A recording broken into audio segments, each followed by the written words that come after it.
Pendidikan abad 21 harus dapat membekali peserta didik dengan keterampilan belajar dan berinovasi, keterampilan menggunakan dan memanfaatkan teknologi media informasi, dan kecakapan hidup untuk bekerja dan berkontribusi pada masyarakat.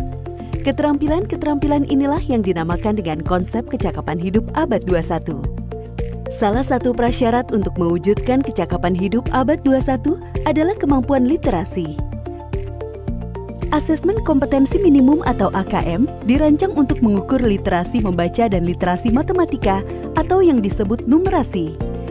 Asesmen literasi membaca bertujuan mengukur kemampuan untuk memahami, menggunakan, mengevaluasi, merefleksikan berbagai jenis teks untuk menyelesaikan masalah dan mengembangkan kapasitas individu sebagai warga Indonesia dan warga dunia agar dapat berkontribusi secara produktif di masyarakat. Sedangkan asesmen numerasi dilaksanakan untuk mengukur kemampuan berpikir menggunakan konsep, prosedur, fakta, dan alat matematika untuk menyelesaikan masalah sehari-hari pada berbagai jenis konteks yang relevan untuk individu sebagai warga negara Indonesia dan dunia.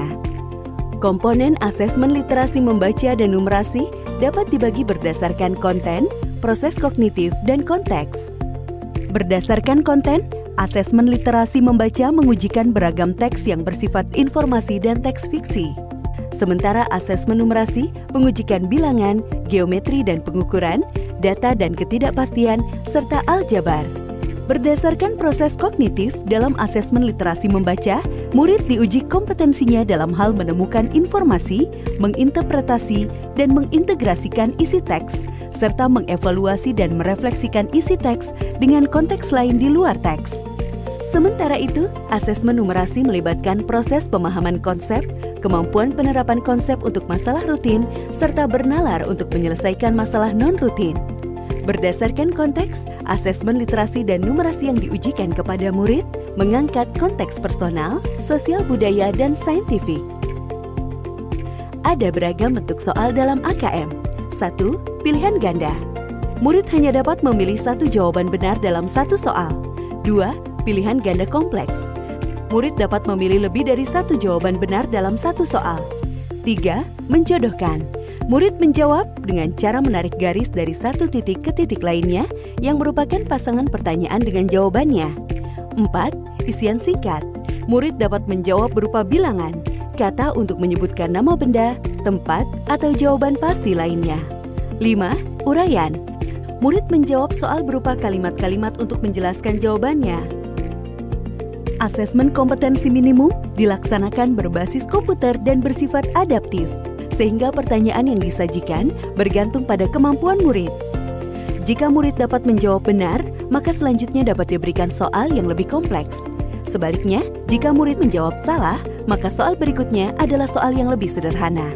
Peserta asesmen kompetensi minimum adalah seluruh satuan pendidikan, baik sekolah, madrasah, maupun satuan pendidikan kesetaraan. Tidak semua murid dapat mengikuti asesmen ini, karena peserta akan dipilih secara acak. Setiap peserta asesmen kompetensi minimum mengerjakan 4 jenis tes, yaitu tes literasi membaca, tes numerasi, survei karakter, dan survei lingkungan belajar. Peserta mengerjakan asesmen selama 2 hari.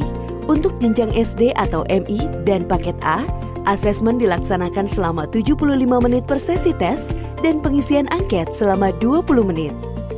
Untuk jenjang SMP atau MTS dan paket B, serta jenjang SMA atau MA, SMK dan paket C, asesmen dilaksanakan selama 90 menit per sesi tes dan pengisian angket selama 30 menit. Hasil asesmen nasional tidak ditujukan untuk individual murid. Laporan hasil asesmen ditujukan untuk level sekolah dan daerah. Laporan ini digunakan sebagai alat refleksi diri sekolah untuk perbaikan pembelajaran. Laporan AKM juga tidak relevan untuk membuat pemeringkatan sekolah. Dengan asesmen kompetensi minimum literasi dan numerasi, kita siapkan para penerus bangsa yang mampu menghadapi abad 21.